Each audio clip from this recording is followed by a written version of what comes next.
అన్న ప్రైజ్ లో కొద్దిగా వాయిస్ లో అన్న వినిపిస్తుంది ఇప్పుడు? ఇప్పుడు వినిపిస్తుంది. ఓకే.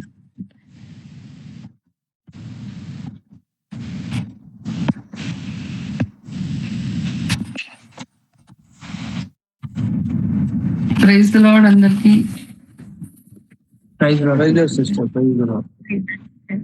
అందరు బాగున్నారా?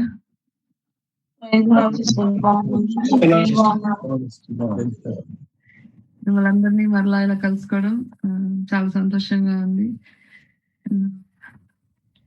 దేవుడు ఈ దినాన్ని మరలా మనకు అనుగ్రహించినందుకు ప్రభుకి ఎంతో మహిమ చెల్లిస్తున్నాను. మీకు ఈ దినం కూడా దేవుని యొక్క వర్తమానం అందించడానికి సిద్ధంగా ఉన్నాను. దేవుడు మన అందరికీ ఆయన యొక్క ప్రత్యక్షత, ఆయన వాక్కును ఆయన అనుగ్రహించును గాక.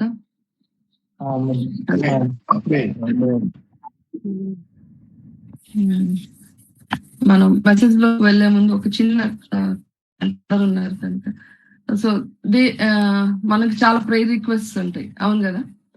మనకి చాలా ప్రేయర్ రిక్వెస్ట్ ఉంటాయి. దాని కొరకు ప్రేయర్ చేయండి, పలానా మా పిల్లల కొరకు ప్రేయర్ చేయండి. ఒకవేళ యేసయ్య ఒక ప్రేయర్ రిక్వెస్ట్ ఇవ్వవలసి వస్తే, లేకపోతే ఆయన ఈ భూలోకంలో ఉన్న దినాల్లో ఒక ప్రేయర్ రిక్వెస్ట్ ఆయన ఇచ్చారు అని అంటే దేని గురించి ఇచ్చారు అంటే ఎవరైనా ఆన్సర్ చేయొచ్చు. పలానా దాని కొరకు ప్రేయర్ చేయండి అని చెప్పిన సందర్భాన్ని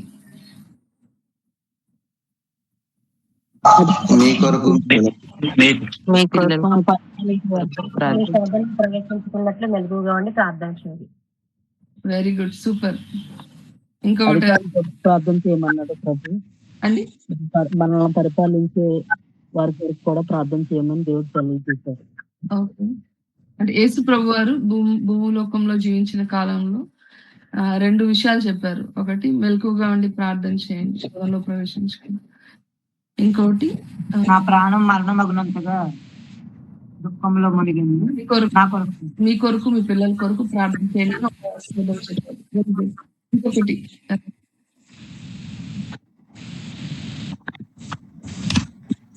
ఓకే, అది ఆలోచిస్తూ ఉండండి. దేవుడి నామానికి మనం కలుగును గాక. ప్రభువారు ఈ రోజు మనకి ఇచ్చిన సందర్భాన్ని బట్టి ప్రభుని స్తుతిస్తూ చిన్న ప్రార్థన చేసుకొని పరిశుద్ధాత్మ యొక్క సహాయం కోరుకుంటూ మనము ఈ యొక్క ప్రశ్నలోకి వెళ్దాం.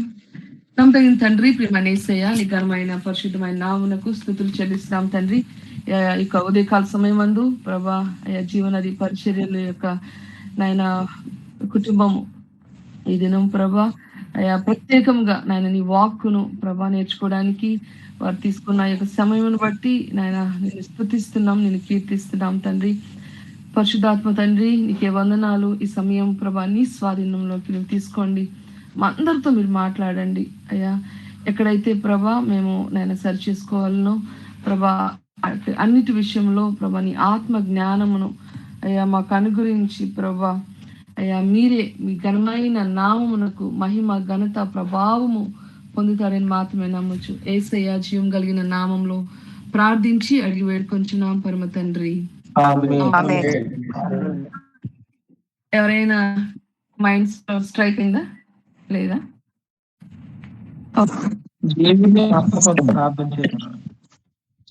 లేదు, యెరూషలేము కొరకు ప్రార్థన చేయండి అని చెప్పారు ఆయన. నా కొరకు ఏడవద్దు, మీ కొరకు మీ పిల్లల కొరకు ఏడవండి. అది ముందు, అంతకుముందు యెరూషలేము కొరకు ప్రార్థన చేయండి అని చెప్పారు కదా. Thank you. ఒక వచనాన్ని మనం చదువుకుందాం. మత్తయి సువార్త 9వ అధ్యాయం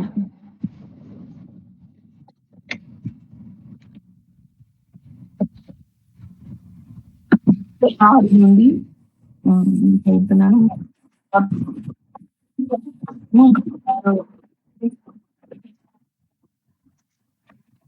ఆయన సమూహంలో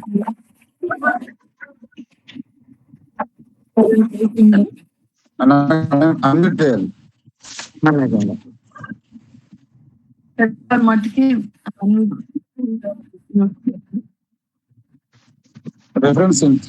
మత్తయి సువార్త 9వ అధ్యాయము 36 వచనం, 36, 37, 38. ఆయన సమూహములను చూసి వారు కాపరి లేని గొర్రెల వలె విసిగి చెదిరి ఉన్నందున వారి మీద కనికరపడి, కోత విస్తారమే గాని పనివారు కొద్దిగా ఉన్నారు గనుక తన కోతకు పనివారిని పంపమని కోత యజమాని వేడుకునడని తన శిష్యులతో చెప్పాను. సో యేసు ప్రభు వారు చెప్పారు, కానీ ఇక్కడ ఒక ప్రేయర్ రిక్వెస్ట్ తన శిష్యులకి ఇస్తున్నాడు. మీరు ఇట్లాగా వేడుకోండి తండ్రి. ఏంటి అంటే కోత కొరకు పనివారిని యజమానుని వేడుకొని, అక్కడ ఏంటి అనే సందర్భాన్ని ఆయన చెప్పారని మనకి జ్ఞాపకం చేసుకుంటే, ఆయన సమూహములను చూచి వారు కాపరి లేని గొర్రెల వలె విసికి చెదిరి ఉన్నారు. ఈరోజు నేను ఈవెన్ అన్నయ్య జోసెఫ్ అన్నయ్య చెప్పారు, చెప్పిన తర్వాత కొన్ని అంశాలు కూడా చెప్పారు, ఇవైతే కవర్ చేస్తే బాగుంటుందని. అయితే నేను దేవుణ్ణి అడుగుతూ ఉన్నప్పుడు దేవుడు నాకు ఇచ్చిన కొన్ని అంశాలను ఇది నాన్న మీ ముందు పెట్టాలనుకుంటున్నాను. ప్రతి ఒక్కరు ప్రార్థనా పూర్వకంగా దేవుడు ఇచ్చే ఆ వాక్యాన్ని మనము ఆస్వాదిద్దాం.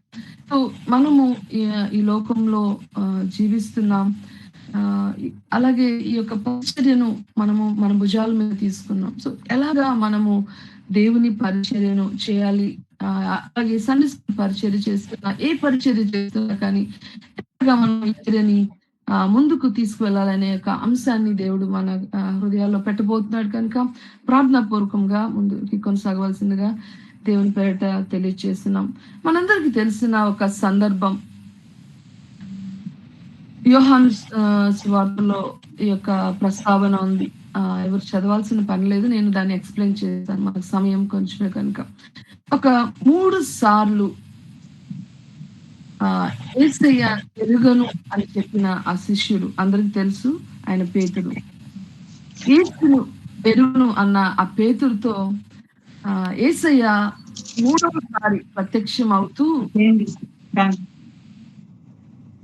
మ్యూట్ చేసుకొని తల్లిగా, ఆయన 3వసారి ఆయన ప్రత్యక్షం అవుతూ ఆయన ప్రశ్నలు ఆయన అడిగారు.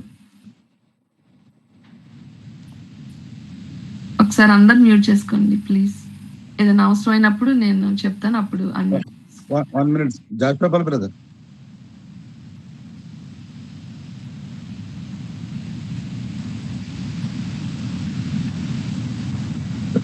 మీరు కామెంట్ నేను బ్రదర్ చెప్పు.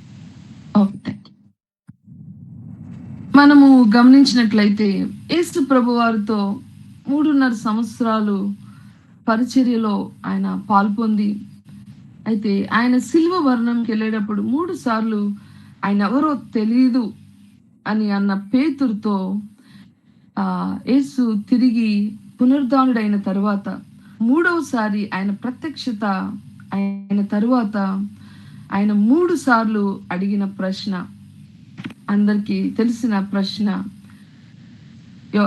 యోహాను కుమారుడు అయిన పేతురు, నీవు నన్ను ప్రేమించుచున్నావా? ఇక్కడ మొదటిగా ఆయన అడుగుతున్నాడు అగాపే ప్రేమతో, అంటే దైవిక ప్రేమతో ఆయన అడుగుతున్నాడు, పేతురు నన్ను దైవిక ప్రేమతో ప్రేమిస్తున్నావా అని ఆయన అడిగినప్పుడు, పేతురుకి అప్పుడే అంతకుముందే ఎన్నో సార్లు యేసయ్యని ఎరుగునని చెప్పాడు. ఆ తర్వాత యేసయ్యని విడిచిపెట్టి వలలు పట్టుకొని వెళ్ళిపోయాడు. ఒకలాంటి అక్కడ వ్యసనపడి అని ఉంటుంది, కానీ ఆ రియల్ ట్రాన్స్లేషన్ లో బాధతో, నేను అలాగ ప్రేమించట్లేదు కదా, ఆయన ఎంత డివోషన్ గా నేను ప్రేమించట్లేదు కదా అని ఆయన ఆన్సర్ ఇస్తూ అంటున్నాడు, లేదు తండ్రి, నేను ప్రేమిస్తున్నాను, కానీ ఒక ఫిలియో లవ్, బ్రదర్లీ లవ్తో, ఒక సహోదర ప్రేమతో నేను ప్రేమిస్తున్నాను అని చెప్తున్నాడు. మరలా యేసుప్రభు 2వసారి కూడా ఆయన అడుగుతున్నాడు, పేతురు నన్ను అగాపే ప్రేమతో నువ్వు నన్ను ప్రేమిస్తున్నావా అని ఆయన అడిగినప్పుడు ఈ యొక్క వ్యక్తి అంటున్నాడు, లేదు ప్రభువా, నేను నిన్ను ఫిలియో. 3వసారి అడిగినప్పుడు ఆయన బాధతో ఉండటం యేసుప్రభు వారు గమనించి అతను అడుగుతున్నాడు, నన్ను సహోదర ప్రేమతో ప్రేమిస్తున్నావా పేతురు అని అడిగినప్పుడు పేతురు అంటున్నాడు, అవును అవును ప్రభు, నీకు అన్నీ తెలుసు కదా, నేను ప్రస్తుతానికైతే సహోదర ప్రేమతో మాత్రమే నిన్ను ప్రేమిస్తున్నాను అని ఆయన చెప్పిన సందర్భాన్ని చూస్తున్నాం. అయితే ఆ 3 సార్లు ఆయన ప్రశ్న అడుగుతూ ఒక 3 బాధ్యతలను కూడా ఆయనకి ఇచ్చాడు. ఏంటంటే, మొదటిగా నా చిన్న పిల్లలను, నా గొర్రె పిల్లలను మేపుము. యోహాను సువార్త 21వ అధ్యాయంలో మీకు ఈ సందర్భము మీరు చూడొచ్చు. 15 నుండి 17 వచనాల వరకు ఈ యొక్క సందర్భము ఉంటుంది. మొదటగా ఆయన అడుగుతున్నాడు, వీరందరికంటే నువ్వు నన్ను ఎక్కువగా ప్రేమిస్తున్నావా? అయితే నా గొర్రె పిల్లలను మేపు. ఇదిగో నువ్వు నన్ను ప్రేమిస్తున్నావా? అయితే నా గొర్రెలను కాయు. అలాగే నువ్వు నన్ను ప్రేమిస్తున్నావా? ఇదిగో గొర్రెలను ప్రేమించు, గొర్రెలను మేపు అని ఆయన చెప్పిన సందర్భాన్ని మనము ఇక్కడ జ్ఞాపకం చేసుకుంటున్నాం. ఈరోజు నా యొక్క అంశము దేవుని మందను కాయడం, shepherd the flock of God. ఈ యొక్క పేతురు గారు ఎప్పుడైతే ఈ యొక్క పిలుపును అందుకొని తర్వాత పరిశుద్ధాత్మ పూర్ణుడైన తర్వాత, ఎస్, బ్రతికితే దేవుని కొరకే, మరణిస్తే దేవుని కొరకే అని నిర్ణయించుకున్నాడు. అంత మాత్రమే కాదు, ఈ యొక్క పేతురు ఆయన యొక్క గ్రంథంలో, పేతురు పత్రికలో ఇలా రాస్తున్నాడు. అందరం తెరుద్దామా? 1 పేతురు 5వ అధ్యాయము, 1 పేతురు 5వ అధ్యాయము 1, 2, 3 వచనాలను ఎవరైనా చదవండి, లేకపోతే నేనైనా చదువుతాను. 1 పేతురు రాసిన మొదటి పత్రిక 5వ. తోటి పెద్దను క్రీస్తు శ్రమలను గూర్చిన సాక్షిని బయలుపరచబడబో మహిమలో పాలివాడునైన నేను మీలోని పెద్దలను హెచ్చరించుచున్నాను. బలిమి చేత కాక దేవుని చిత్త ప్రకారము ఇష్టపూర్వకంగాను, దుర్లాభాపేక్షతో కాక సిద్ధ మనసుతోనూ మీ మధ్యనున్న దేవుని మందను పై విచారణ చేయుచు దానిని కాయుడి.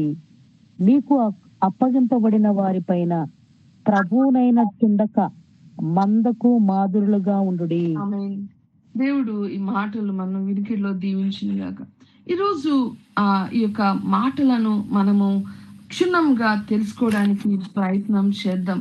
సో నా యొక్క టాపిక్ వచ్చేసి shepherd the flock of God. దేవుని యొక్క మందను కాయుడి, లేకపోతే మీ మధ్యనున్న దేవుని మందను కాయుడి. ఇంకా స్పష్టంగా చెప్పాలంటే, దేవుడు నీకు అప్పగించిన మందను కాయు అని ఆయన చెప్తున్నాడు. ఆ తర్వాత ఆయన అంటున్నాడు, పై విచారణ చేయాలి. అయితే ఇక్కడ ఒక 3 విషయాలు మనం నేర్చుకుందాం. ఇక్కడ 3 విషయాలు ఏంటి అని చూస్తే, మొదటిది బలిమితో కాక దేవుని చిత్త ప్రకారము ఇష్టపూర్వకముగా మనము చేయాలి. Not by compulsion but willingly or voluntarily. ఏదో ఎవరో వెళ్ళమన్నారు కాబట్టి, ఏదో చేయాలి కాబట్టి, ఏదో రావాలి కాబట్టి, ఏదో పనిచ్చారు నేను నిలబడాలి కాబట్టి, లేకపోతే అందరు ఏమనుకుంటారు కాబట్టి అనే బలవంతముగా కాక, ఎలా చేయాలంట? సంతోషంగా, వాలంటీర్లీగా, ఇది నా పని అని మనము చేయాలి. ఇష్టపూర్వకముగా మనము చేయాలి. అంటే బలవంతముగా కాకుండా ఇష్టపూర్వకంగా చేయాలి, మొదటిది. రెండవది మనం జ్ఞాపకం చేసుకుంటే, not for shameful gain with whole hearted enthusiasm. ఏదో దుర్లాభేక్ష కాకుండా, దుర్లాభము అపేక్షించకుండా మనము సిద్ధ మనసుతో పని చేయాలి అని పేతురు గారు సంఘంతో, లేకపోతే సంఘ కాపరులతో ఆయన చెప్తున్నాడు. అంత మాత్రమే కాకుండా మూడవది ఆయన చెప్తున్నాడు, నాట్ లార్డింగ్ ఇట్ ఓవర్ దోస్. అంటే మీరు ప్రభువులైనట్టు ఉండక, మీకు అప్పగింపబడిన వారిపైన, 3వ వచనంలో చూస్తున్నాం, మీకు అప్పగింపబడిన వారిపైన ప్రభువులైనట్టు ఉండక మందకు మాదిరిగా ఉండండి అని సెలవిస్తున్నారు. ఈ యొక్క దినాలు మనం ఒకసారి జ్ఞాపకం చేసుకుంటే, అవును, మనకి చెప్పబడిన రీతిగా అంచె దినముల్లో ఎన్నో అపాయకరమైన సమయాలు వస్తాయి. మనుషులు ఎలా ఉంటారని యాకోబు గారు చెప్తున్నారు, స్వార్థ ప్రియులుగా ఉంటారు అని చెప్తూ ఉన్నారు. అయితే దేవుని యొక్క శక్తిని ఆశ్రయించని వారుగా ఉంటారు అని చెప్తూ ఉన్నారు. సో ఎంతో భయంకరమైన పరిస్థితుల్లోకి మనము వెళ్ళిపోతూ ఉన్నట్లుగా మనము గమనించవచ్చు. అయితే ఇలాంటి దినాల్లో దేవుని మందను ఎలా కాయాలి అనే యొక్క అంశాన్ని మనము తెలుసుకుందాం. ఈరోజు చాలా మంది ఒక ఇండిపెండెంట్ గా ఉండాలి, అంటే నన్ను ఎవరు ఆజమాయిషి చేయకూడదు, నేనే ఫైనల్ అథారిటీగా ఉండాలి, నా మీద బాస్ ఎవరు ఉండకూడదు, నేను ఎవరికి లెక్క అప్ప చెప్పే వానిగా ఉండాల్సిన అవసరం లేదు, నా ఇష్టం వచ్చినట్లుగా నేను లీడ్ చేయాలి అన్న ఒక ఆలోచన ప్రతి వారిలో, చాలా మంది వారిలో మనము చూస్తూ ఉంటాం. అది కుటుంబ విషయమైనా కానీ, అది ధన విషయమైనా కానీ, ఏదైనా నా ఇష్టానుసారంగా నేను ప్రవర్తించాలి. నేను బయట వారి గురించి చెప్పట్లేదు, దేవుని యొక్క సంఘములో, సంఘ కుటుంబాల్లో, సంఘ సేవకులలో, మంద కాపర్లో జరుగుతున్న ఈ యొక్క అంశాలను ఇది నా జ్ఞాపకం చేస్తున్నాను. మనము జ్ఞాపకం చేసుకుంటే ఈ యొక్క ఇండిపెండెంట్ ఫ్యామిలీస్, ఆ తర్వాత ఇండిపెండెంట్ చర్చెస్, అంటే నేను సేవలేని దగ్గరికి వెళ్ళి మీరు సొంతగా చేయకూడదు అని నేను చెప్పట్లేదు, కానీ అయితే మనకి ఒక గురువు, మనల్ని గైడ్ చేసేవాళ్ళు, మనల్ని కరెక్ట్ చేసేవాళ్ళు తప్పకుండా ఉండాలని మీకు జ్ఞాపకం చేస్తున్నాను. మనకి గైడ్ చేసే ఒక ఫోర్స్ లేకపోతే, మనకి నువ్వు తప్పు చేస్తున్నావు అనే ఒక గద్దింపు మనకి లేకపోతే మనము భ్రష్టత్వంలోకి వెళ్ళిపోతాము అని జ్ఞాపకం చేస్తున్నాను. ఎస్, మనల్ని గద్దించే వాళ్ళు ఉండాలి, మనకు కరెక్ట్ చేసే వాళ్ళు ఉండాలి అని మనము జ్ఞాపకం చేసుకోవాలి. సో మనం ఎంతో మందిని కరెక్ట్ చేస్తున్నాం కదా, and at the same time మనము కూడా కరెక్ట్ చేయబడడానికి మనము సిద్ధముగా ఉండాలి, ఒక అకౌంటబుల్గా మనము ఉండాలి. ఒక మందకు మాదిరిగా ఉండాలంటే ఒక్కొక్కసారి మనం కూడా గైడ్ చేయబడాలి. మీకు తెలుసు, తిమోతి, ఇలా చాలా మంది యవన సేవకులు ఏం చేసేవాళ్ళంటే వారి యొక్క తండ్రులకు, ఆత్మీయ తండ్రులకు లోబడుతూ వారు ఎలా చెప్తున్నారో దానిలో క్రమంగా నడుచుకుంటూ ఒక తగిన సమయం వచ్చినప్పుడు మాత్రమే ఆ పరిచర్యను వారు తీసుకునేవాళ్ళు. మీకు తెలుసు, పాత నిబంధన కాలంలో కూడా ఎంతో మంది లేవీయులు, ఎంతో మంది పరిచారకులు ఉన్నా కానీ దేవుడు వాళ్ళకి టర్న్ ఇచ్చే వరకు, వారి యొక్క చీటీ వచ్చే వరకు కూడా వారు ఎదురు చూచేవాళ్ళు. ఇది ఈ యొక్క సందర్భము మన యొక్క జీవితాల్లో మిస్ అవుతుంది. ప్రతి ఒక్కటి ఫాస్ట్ జరిగిపోవాలి. నేను ఇప్పుడు ట్రైనింగ్ అయ్యానంటే నెక్స్ట్ డే నేను ప్రసంగాలు చేసేయాలి, నేను మినిస్ట్రీస్ పెట్టేయాలి, నేను ఏదో చేసేయాలి. ఇక్కడే చాలా పొరపాట్లు జరుగుతూ ఉన్నాయని దేవుని పేరు తెలియచేస్తున్నాను. ఇది ఎవరిని విమర్శించడం కాదు, కానీ లెట్ us లెర్న్, మనము నేర్చుకుందాం. నేను కూడా చిన్ననాటి నుండే దేవుని యొక్క పరిచర్య తెలిసినా కానీ దేవుడు నాకు అది ఇచ్చే వరకు కూడా ఎక్కడ తొందరపాటుని ప్రదర్శించకుండా దేవుడు నాకు కృపను అనుగ్రహించారు. అది చాలా సమయం తీసుకుంది. నాకు అన్ని ఎరిగి ఉన్నా కానీ కొన్ని సందర్భాల్లో మౌనంగా కొన్ని సంవత్సరాలు గడపవలసి ఉంది. అయినా అది దేవుని చిత్తమని గ్రహించాను. సో ఇట్లాంటి దేవుని చిత్తాన్ని గ్రహించి ముందు కొనసాగితే ఎంతో ఆశీర్వాదకరంగా ఉంటుంది. అంత మాత్రమే కాకుండా మేము నేర్చుకున్నది, లేకపోతే బైబిల్ చెప్పేది ఏంటి అంటే, మన family is the first flock. మన కుటుంబము మొదటి మంద, దేవుడు మనకి అప్పగించిన బాధ్యత. చాలా సార్లు ఏం జరుగుతుందంటే, పరిచర్య మనకు ఉంటుంది, పరిచర్య భారంలో ఏం చేస్తున్నామంటే, భార్య అయితే భర్తని, భర్త అయితే భార్యని, భార్య భర్తలు పిల్లల్ని తల్లిదండ్రుల్ని విస్మరిస్తూ, వారి యొక్క బాధ్యతలను విస్మరిస్తూ, వారికి ఎలాగా ఇష్టంగా అనిపిస్తే అలాంటి మార్గాల్లో వెళ్ళిపోతూ ఉన్నారు.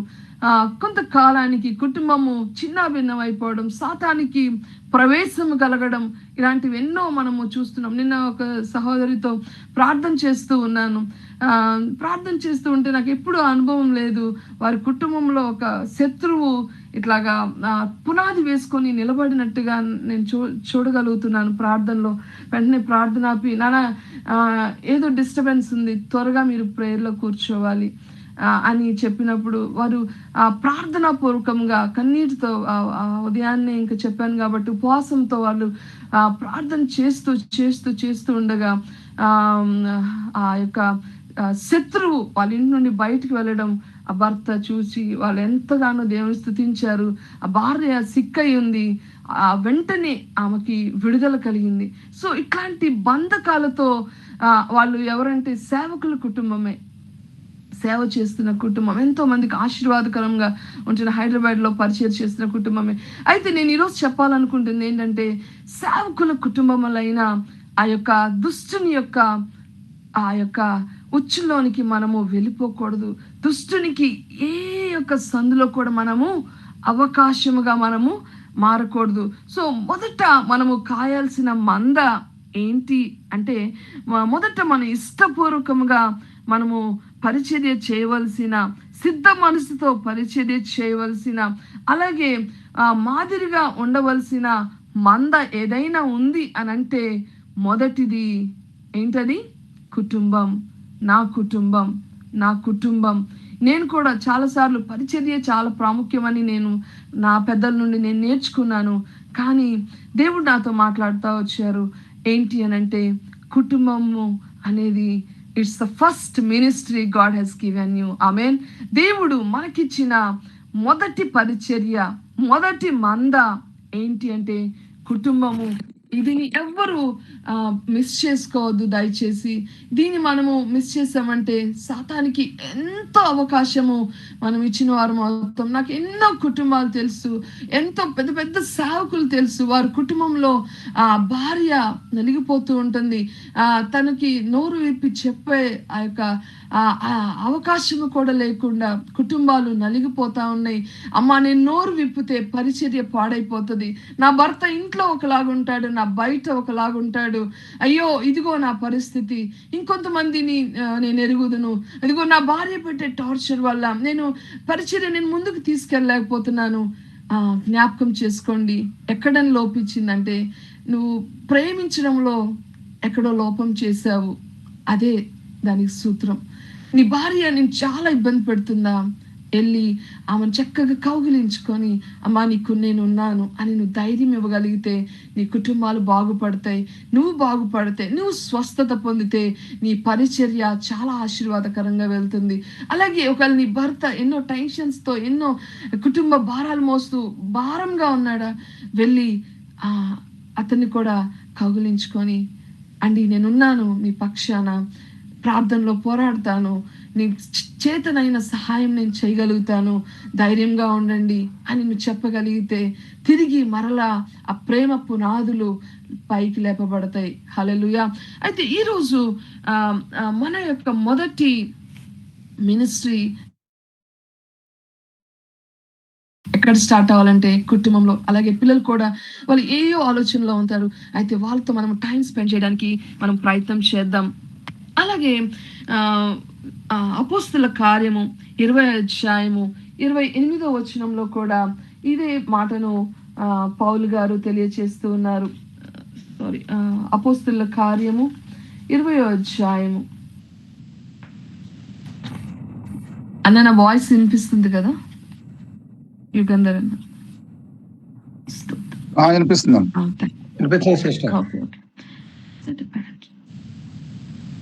అయితే 20వ అధ్యాయంలో మనము జ్ఞాపకం చేసుకుంటే 28వ వచనం ఏంటి? దేవుడు మనకిచ్చిన ఈ బాధ్యత అంటే, దేవుడు తన స్వరక్తం ఇచ్చి సంపాదించిన తన సంఘమును కాయుటకు పరిశుద్ధాత్మ మిమ్మును దేని యందు అధ్యక్షులుగా ఉంచెనో ఆ యావత్తును గూర్చి మీ మట్టుకు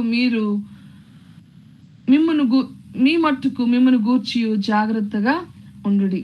ఈ మాటలు మనం ఒకసారి జ్ఞాపకం చేసుకుంటే, ఈరోజు ఆ ఫ్యామిలీని ఒకసారి పక్కన పెడితే మనకి ఇచ్చిన బాధ్యత అది చర్చ్ మినిస్ట్రీ అవ్వచ్చు, లేకపోతే చిన్నపిల్లల పరిచర్య అవ్వచ్చు, యవన పిల్లల మధ్య పరిచర్య అవ్వచ్చు, మధ్య వయస్కులు అవ్వచ్చు, స్త్రీలు అవ్వచ్చు, లేకపోతే వృద్ధులు అవ్వచ్చు. ఎక్కడ దేవుడు నిన్ను నిలబెట్టాడో, ఎక్కడ దేవుడు నిన్ను అధ్యక్షునిగా, ఒక మందకు కాపరిగా నిన్ను నిలబెట్టాడో, అది ఎవరిచ్చారంట? స్వరక్తం ఇచ్చి సంపాదించాడు. దేవుడు తన రక్తాన్ని ఇచ్చి సంపాదించుకున్నాడు. అంటే మనము ఒక బొట్టు రక్తము కూడా దీనికోసము కారవలేదని అర్థం. ఒక్క బొట్టు రక్తము కూడా మనము కారవలేదు.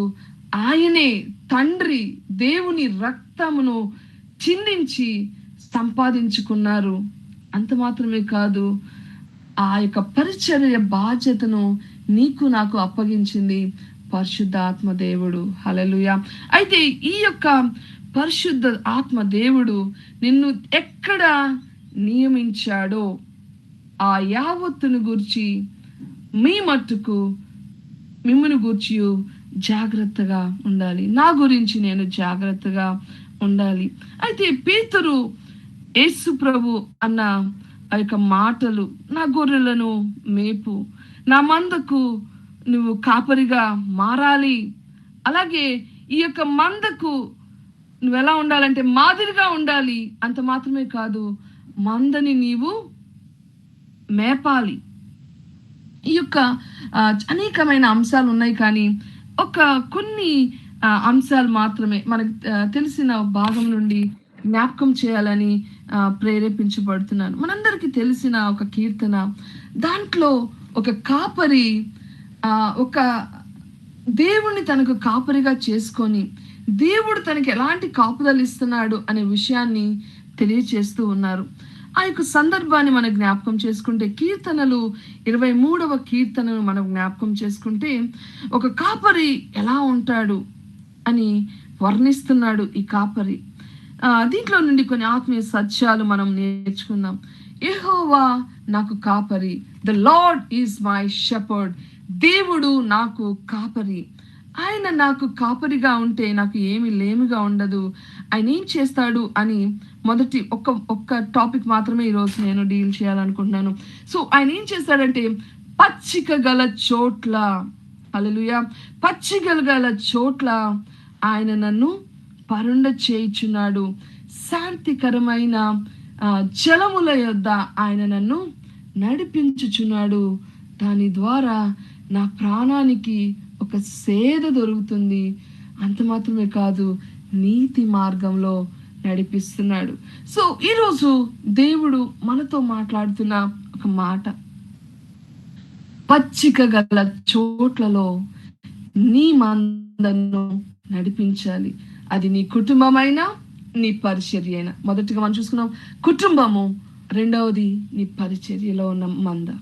నీ కుటుంబంలో ఉన్న వ్యక్తులనైనా, నీ యొక్క సంఘంలో ఉన్న వ్యక్తులనైనా నువ్వు ఎక్కడ నిలబెట్టాలి, నేను ఎక్కడ నిలబెట్టాలి అంటే, పచ్చిక గల చోట్ల మనము మందను కాయాలి, వారిని నిలబెట్టాలి, వారిని నడిపించాలి. ఏంటి దీని అర్థము, ఆత్మీయ అని మనము జ్ఞాపకం చేసుకుంటే, మనము మంచి ఆహారాన్ని సమకూర్చాలి అని ప్రభువారు సెలవిస్తున్నారు. మనకు తెలుసు, ఇశ్రాయేలు ప్రజలు వారు ఆ ఐగుప్తుని విడిచి వస్తున్నప్పుడు ప్రతి దినము వాళ్ళ మంద కాపరిగా నియమించబడిన మోషే వారి ఆహారము కొరకు దేవుని దగ్గరికి వెళ్ళడాన్ని మనం గమనిస్తాం. ప్రతి దినము, దేవా ఈ బిడ్డలకి ఏం ఆహారం పెట్టాలి ప్రభా, ఈ బిడ్డలకి ఎలా పోషించాలి, ఎలా నీళ్ళు ఇవ్వాలి, ఇంత కాల్బలాన్ని ఎలా ప్రభు అని ప్రతి దినము దేవుని దగ్గర మోకరించి ప్రార్థన చేసి జవాబు పొందుకునేవాడు. ఈరోజు దేవుడు మనకు నేర్పిస్తున్న ఒక ఆత్మీయ సత్యం ఏంటంటే, మనము కూడా దేవుని దగ్గర మోకరించాలి. అయ్యా, నా కుటుంబాన్ని నేను ఈరోజు నాయన ఎలాంటి నాయన శారీరక ఆహారము వారికి పెట్టాలయ్యా, ఎలాంటి ఆత్మీయ ఆహారంతో వారిని నడిపించాలి అని మనము తండ్రిని వేడుకోవాలి. అప్పుడు మాత్రమే ఈ యొక్క కుటుంబం అనే ఈ గొర్రెలు, ఈ యొక్క కుటుంబంలో ఉన్న ఈ మంద తృప్తిగా ఉంటది. అంత మాత్రమే కాదు, నీ యొక్క సంఘము ఎప్పుడు తృప్తిగా ఉంటది అనంటే ప్రతిదినం మోకరించాలి, ప్రతిదినము నీ మంద కొరకు ప్రార్థన చేయాలి, దేవుడు నీకు ఇచ్చిన బాధ్యత కొరకు మోకరించాలి. తండ్రి సహాయము దయచేయండి, ఈ మందని నేను ఎలా కాయాలో నాకు జ్ఞానము లేదు తండ్రి, నాకు నడిపించే కృపను అయ్యా, వారికి ఏమి ఆహారం పెట్టాలి, ఏ నీళ్ళ దగ్గరకు తీసుకెళ్ళాలి, ఏ నీతిలో నడిపించాలి అని తండ్రిని మనము వేడుకోవాలి. This is the first thing we need to do. ఇది మొదటిది మనము చేయవలసిన కార్యము. మోషే అలాగే చేశాడండి. అలాగే చేయడం వల్ల వారికి ప్రతిరోజు వారికి మన్నా ఇవ్వబడినట్లుగా మనం చూస్తున్నాం. పరలోకపు ఆహారాన్ని వాళ్ళు భుజించారు. ఎంతో ధన్యులు కదా. ఈరోజు దేవుడు ఇదిగో నీ ద్వారా నీ పిల్లలకి మన్నా ఇవ్వాలని కోరుకుంటున్నాడు. అయితే నువ్వు కూడా వేచి ఉండాలి. ఆ మన్నా పడే వరకు, ఆ మన్నా అది ప్రతిరోజు నువ్వు దేవుని సన్నిధిలో ఏరుకొని, దేవుని సన్నిధిలో దాన్ని నువ్వు కలెక్ట్ చేసుకొని దాన్ని ఒక మంచి ఒక ముద్దగా చేసి దాన్ని ఒక ఆశీర్వాదకరముగా నీ బిడ్డలకు నువ్వు ఇవ్వాలి. అందుకొరకు దేవుడు నిన్ను నియమించాడని మర్చిపోవద్దు. ప్రతిరోజు బిడ్డలకి ఆత్మీయ మన్నా నువ్వు అందించాలి. అంత మాత్రమే కాదు, దేవుడు ఎహెజ్కేలు గ్రంథం 34వ అధ్యాయము అక్కడ కొన్ని మాటలను మనము జ్ఞాపకం చేసుకోవచ్చు. అక్కడ మంద కాపర్లను గురించి దేవుడు ప్రస్తావిస్తూ ఉన్నాడు. మంద కాపర్లు ఎలా ఉండాలి అని అంటున్నాడంటే, ఎహెజ్కేలు 34వ అధ్యాయము 2వ వచనము చివరి లైన్ నేను చదువుతున్నాను. ఎహెజ్కేలు గ్రంథము 34 ఆఖరి ఆ లైన్ చదువుతున్నాను. కాపరులు గొర్రెలను మేపవలెను, కాపరులు గొర్రెలను మేపవలెను, నీవు నీ గొర్రెలను మేపాలి. That is your thing. అది నీకు ఇవ్వబడిన బాధ్యత. That is your responsibility. That is my responsibility. అయితే నీ గొర్రెలను నీవు మేపుతున్నావా? శారీరక ఆహారమైన, ఆత్మీయ ఆహారమైన వారికిచ్చి వారిని మేపుతున్నావా అని ప్రభు అడుగుతున్నారు. అయితే ఈ యొక్క సందర్భంలో నేను ఎవరి గురించి ప్రస్తావించట్లేదు, కానీ బైబిల్లో దేవుడు ప్రస్తావించిన కొన్ని సందర్భాలు, ఆ కాలంలో ఉన్న కాపర్లు ఎలా ఉన్నారంటే, ఒక బలహీనంగా ఉన్న కుటుంబాలు ఉన్నాయి, బలహీనంగా ఉన్న ఆత్మ ఉంది. ఆత్మనంట బలపరచట్లేదంట. 4వ వచనం, బలహీనం అయిన వాటిని వాళ్ళు బలపరచట్లేదు, రోగంగా ఉన్న వాటిని స్వస్థపరచట్లేదు, గాయపడిన వాటిని కట్టట్లేదు, తోలివేయబడిన వాటిని మరలా తిరిగి సమకూర్చట్లేదు. ఇదిగో కఠిన మనసుతో, బలత్కారముతో వాళ్ళని మీరు ఏలుతున్నారు. ఒకసారి మనం జ్ఞాపకం చేసుకుందాం. ఈరోజు బలహీనముగా ఉన్న మన ఆత్మీయ బిడ్డలను మనం బలపరుస్తున్నామా? అబ్బా వాళ్ళు ఎన్నిసార్లు చెప్పినా అంతే అండి, వాళ్ళు మారరండి అని ఒక ముద్ర వాళ్ళ మీద వేసేసి వదిలేస్తున్నావా? రోగము కలిగిన బిడ్డలు ఉన్నారు, వాళ్ళ కొరకు స్వస్థత ప్రార్థన. ఆత్మీయ రోగం ఉంటది, శారీరక రోగం ఉంటది, మానసిక రోగులు ఉంటారు. వాళ్ళందరి కొరకు మనము ఏమి చేస్తున్నాము? వారి రోగము కొరకు మనము స్వస్థత కొరకు ప్రార్థన చేస్తున్నామా? అలాగే గాయపడిన అనేక మంది ఉంటున్నారు, వాళ్ళ గాయాలు కట్టడానికి మనము ప్రయత్నం చేస్తున్నామా? ఇంకా గాయం మీద గాయం చేస్తూ మనము మన పనుల్లో మనము నిమగ్నం అయిపోతున్నామా? అంత మాత్రమే కాదు, తోలివేయబడిన అనేకమైన సందర్భాల్లో కొన్ని మంద కాపుల వల్ల అటు ఇటు తోలివేయబడి, కొన్ని సందర్భాల వల్ల అటు ఇటు తోలివేయబడిన పీపుల్ ఉంటారు. వాళ్ళ కొరకు ప్రార్థన చేసి మరలా వాళ్ళు మందులో సమకూరాలని వాళ్ళ కొరకు ప్రార్థన చేస్తున్నావా? వారిని తోలుకొని వస్తున్నావా? తప్పిపోయిన వాటిని వెతుకుతున్నామా? అంత మాత్రమే కాదు, మన యొక్క బిహేవియర్ ఎలా ఉంది? దేవుడు బాధ్యత ఇచ్చేంత వరకు నేను చాలా మందిని గమనిస్తున్నాను. ఆ బాధ్యత చేతికి వచ్చేంత వరకు కూడా ఎంతో దీన మనసుతో దేవా నాకు ఈ యొక్క పని ఇస్తే నమ్మకంగా చేస్తాను, యథార్థంగా చేస్తాను, ఎక్కడ ఏ మోసం చేయనని దేవుని దగ్గర మనం మోకరించి ప్రార్థన చేసి గోజాడి పొందుకున్న తర్వాత, దేవుడు వన్స్ ఆ బాధ్యత ఇచ్చిన తర్వాత దాని విషయమై మన యాటిట్యూడ్ ఎలా ఉంది? నేను నేను నేను నేను అనే యాటిట్యూడ్ ఉందా? లేదు, దేవుని కృప, నేను దేవుని కొరకు పని చేయాలి అన్న ఆలోచనతో మనము నింపబడుతున్నామా అని మనము జ్ఞాపకం చేసుకోవాలి. అయితే ఇలాంటి కాపర్ల గురించి ప్రభువారు అంటున్నారు 8వ వచనంలో, ఇదిగో కాపరులు లేకుండా నా గొర్రెలు దోపుడు సొమ్ము అయిపోయారు, ఇదిగో అడవి మృగాలకు ఆహారం అయిపోయారు, ఇదిగో వాళ్ళని ఎవరు విచారించట్లేదు, వారు ఎలా ఉన్నారో ఎవరు పట్టించుకోవట్లేదు, అయ్యో ఇదిగో ఇలాంటి కాపరులకు శ్రమ అని దేవుడు తెలియజేసి, ఈరోజు ఒకవేళ మనము అలాంటి పొజిషన్లో లేకపోతే ఎలాంటి దేవుని యొక్క మార్గాన్ని విస్మరించి ఉంటే తిరిగి దేవుని దగ్గరికి రావాలని ఆయన కోరుతున్నాడు. ఇదిగో ఆయన అయితే ఎలాంటి హృదయం కలిగి ఉన్నాడని 14వ వచనంలో చూస్తున్నాము. ఇదిగో ఇశ్రాయేలు యొక్క ఉన్నత స్థలముల మీదకి దొడ్డి ఏర్పడును, ఇదిగో నా గొర్రెలు అక్కడ మందను బలమైన మేతగల స్థలమందు అవి మేస్తాయి, ఇదిగో నేనే వాటిని మేపుతాను. కొన్నిసార్లు మనకు చిన్న బిడ్డలు ఉంటారు, వాళ్ళు వాళ్ళు వాళ్ళ మేత తీసుకోలేరు. నేను చాలాసార్లు మా యొక్క LBMs లో నేను చెప్తా ఉంటాను, ఇప్పుడు చిన్న బిడ్డలు ఉన్నారు, వాళ్ళకి నేను ఎలా సువార్త ప్రకటించాలి అని అంటే, ఒక చిన్న బిడ్డకి మనం ఆహారాన్ని ఇవ్వాలంటే ఏం చేస్తాము? బాగా చేతితో మెత్తగా చేసి వారికి తినిపిస్తాము. తర్వాత నోటిని వారికి తినిపించడానికి ప్రయత్నం చేస్తాం. ఎందుకు? నా బిడ్డ బలంగా ఉండాలి, నా బిడ్డ శ్రేష్టమైన ఆహారం తినాలని మనం ఎలాగ తృష్ణ పడతామో, అలాగే మన దేవుడు కూడా మనం శ్రేష్టమైన ఆహారం తీసుకోవాలి, శ్రేష్టంగా బ్రతకాలి అని ఆయన కోరుతున్నాడు. నేను ముందుకు కొనసాగి ఇక్కడ మీరు చదివినట్లయితే నా దేవుడు ఎట్లాంటి కాపుదలను ఆయన ఇవ్వాలనుకుంటున్నాడు. ఇదిగో తప్పిపోయిన గొర్రెలను ఆయన వెదకాలనుకుంటున్నాడు.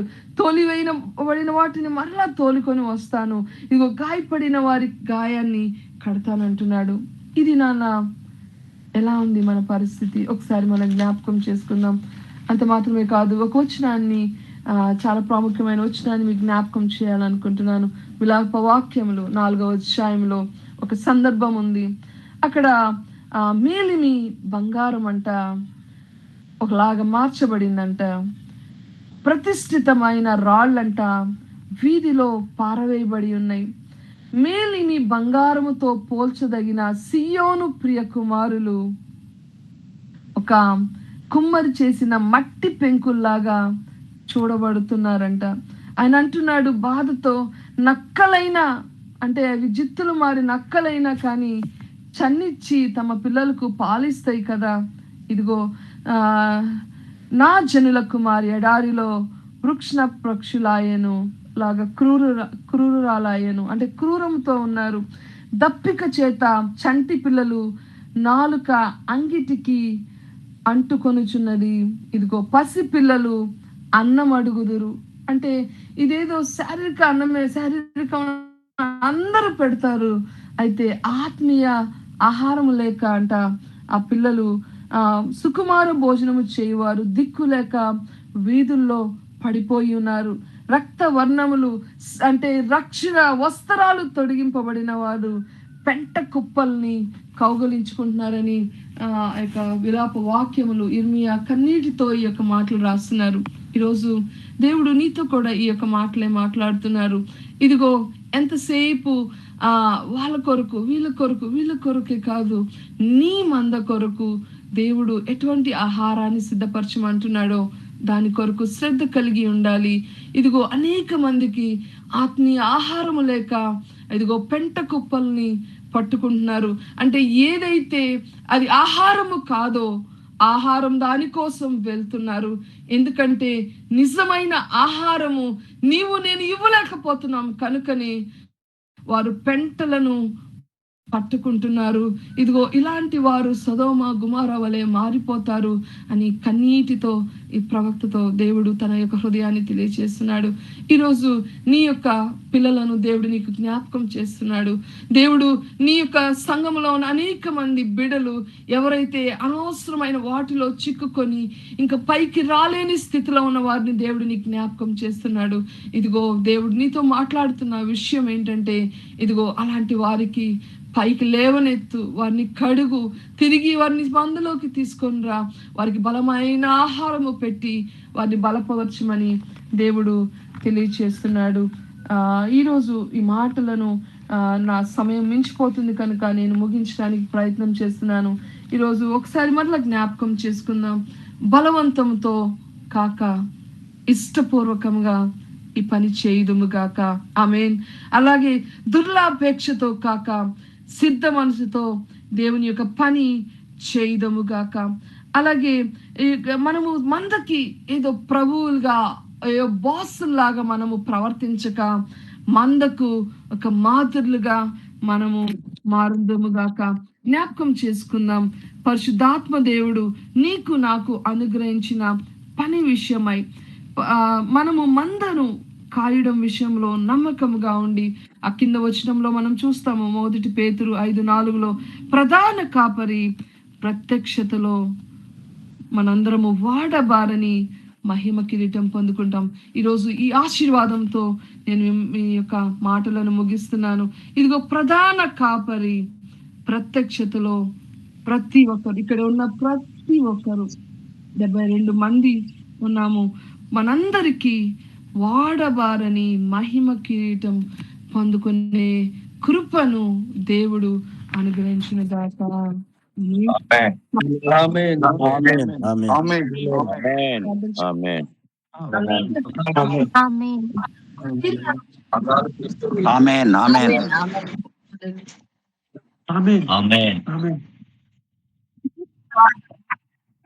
Thank you so much, sir. Thank you so much for encouraging. Thank you so much. చిన్న ప్రార్థన చేసుకుందాం. మనము సెషన్ మనం క్లోజ్ చేసుకుందాం.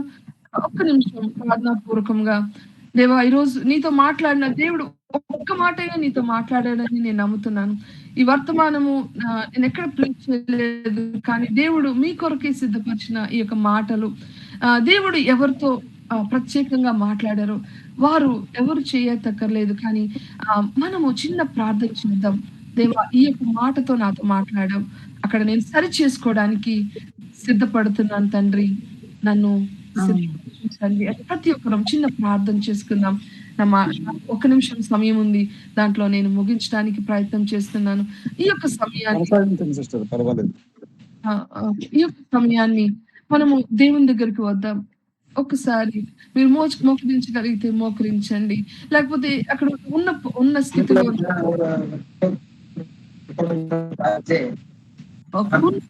స్థితిలో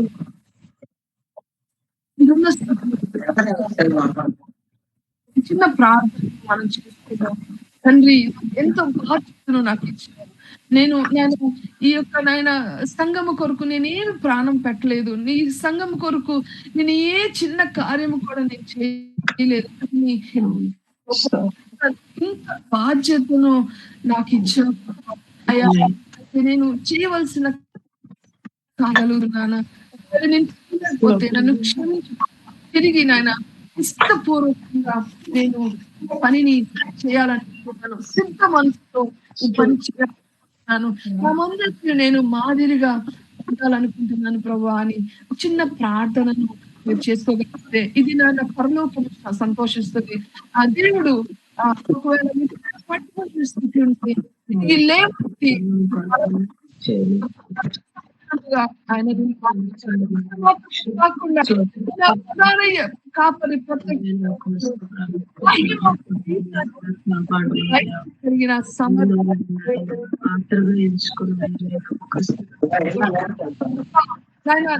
జీవితము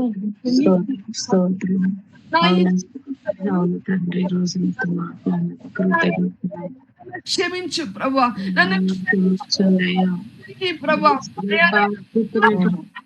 నిర్లక్ష్యం చేసిన ప్రభు నన్ను క్షమించండి. అయ్యా ప్రతి క్షణము నీ అయ్యా కలిగిన అవును, స్తోత్రం ప్రభు. అయ్యా చిన్న పనిలో నమ్మకస్తురాలుగా ఉండడం సాధిగా నేను బ్రతుకుతాను. స్తోత్రం. నేను ప్రభా నా యొక్క బాధ్యతను బాధ్యతనిచ్చారయ్యా. స్తోత్రం. నేను ముందు కొనసాగుతాను ప్రభా. సంగతి పని నేను నా భుజం మీద వేసుకొని నేను పరిగెత్తుతానయ్యా. ఆత్మీయ ఆహారాన్ని అవునయ్యా, వారి కొరకు నేను ఏమి సిద్ధపరచు. ప్రతి ఒక్క తీర్మానం తీసుకోండి. దేవుడు నీ తీర్మానాలను దీవించును గాక. దేవుడు మీ తీర్మానాలను బలపరచును గాక. మమ్మల్ని నమ్మకస్తులుగా నీ పని కొరకు వాడుకోవాలి. నన్ను నీలాగా మార్చు తండ్రి. ఆమేన్. తండ్రి అందరూ చూద్దాం. అవునయ్యా, మీ మనస్సు కలిగి ఆ సంఘాలు మాకు అప్పగించారు. బిడ్డల కొరకు మేము సాయశక్తులు మార్చు అవునయ్యా. స్తోత్రం. నన్ను నీలా మార్చుము తండ్రి. మార్చయ్యా. స్తోత్రం. స్తోత్రం. నీలా మార్చుము తండ్రి. అవునయ్యా. స్తోత్రం. నీకై జీవించుటకు నన్ను నీలా మార్చుము తండ్రి. నీలా జీవించుటకు నన్ను నీలా మార్చుము తండ్రి. Make me more like thee, Father. Make me more like thee. Give me a heart that filled with love and make me more like thee. నన్ను నీలాగా మార్చుతండి. నమ్మదగిన తండ్రి, ప్రియమైన యేసయ్య, నీకే వందనాలు స్తుతులు చెల్లిస్తున్నాం తండ్రి. ఇది నేను అందరితో మీరు మాట్లాడినందుకు వందనాలు అయ్యా. మేము అనేక చోట్ల సరి చేసుకున్నాం. తిరిగి మమ్మల్ని ప్రభా నూతన పరిచి బలపరిచి నీ పరిచయలో వాడుకోనమని యేసయ్య జీవం కలిగిన నామంలో ప్రార్థించి అడిగి వేడుకుంటున్నాం తండ్రి.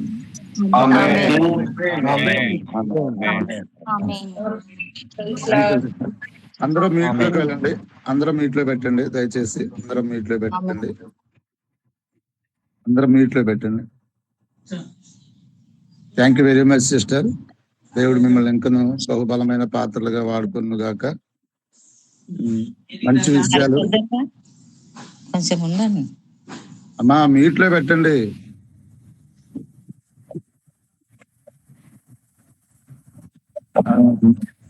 దేవుని వాక్యం అందించిన సిస్టర్ గ్రేస్ జాయస్ గారికి హృదయపూర్వకమైన వందనాలండి. దేవుడు మిమ్మల్ని బహుగా దీవించును గాక. ఇంకను బలమైన పాత్రగా దేవుడు మిమ్మల్ని వాడుకును గాక అని మేము ఖచ్చితంగా జీవనది పరిచయలో ఉన్న సేవకులందరం మీ కొరకు ప్రార్థన చేస్తాం సిస్టర్. ఎందుకంటే ఈరోజు సేవ ఎలా ఉందనేది, ఎలా చేయాలనేది స్పష్టంగా మీ ద్వారా దేవుడు మాతో మాట్లాడారు. చిన్నపిల్లల పరిచర్యలో బలవంతంగా ఉండకూడదని, సిద్ధ మనసుతో ఉండాలని, పిల్లల పట్ల పిల్లలకు మనం మాదిరిగా ఉండాలని, వారి కొరకు ప్రార్థనాపూర్వకంగా సిద్ధపడాలని స్పష్టంగా చిన్నపిల్లల పరిచర్య కొరకు మాత్రమే కాక సేవకులకు కూడా మంచి వర్తమానాన్ని ఇచ్చారు. దేవుడు మిమ్మల్ని దీవించును గాక. మన మధ్యలో ఉన్న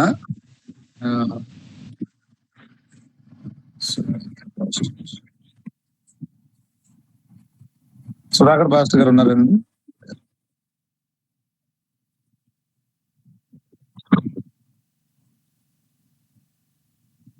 చివరి ముగింపు ప్రార్థన ఆశీర్వాదంతో మనం ఈ కార్యక్రమాన్ని ముగించుకుందాం. మన మధ్యలో ఉన్న జాషువా పాల్ గారు, పాస్టర్ జాషువా పాల్ గారు, ఆంధ్రప్రదేశ్ జీవనది గ్రామీణ స్వార్థ పరిచయ అధ్యక్షులు పాస్టర్ జాషువా పాల్ గారు ముగింపు ప్రార్థన చేస్తారు. చేయండి.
ఆశీర్వాదం తీసుకుందాం.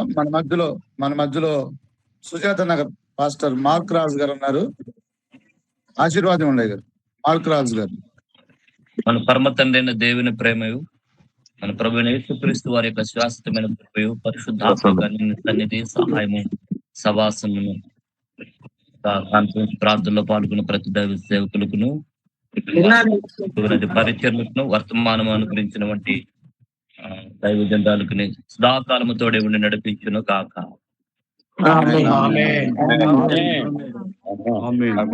గారు అందరికీ వందనాలు. మరలా వచ్చే నెలలో ఉంటుంది.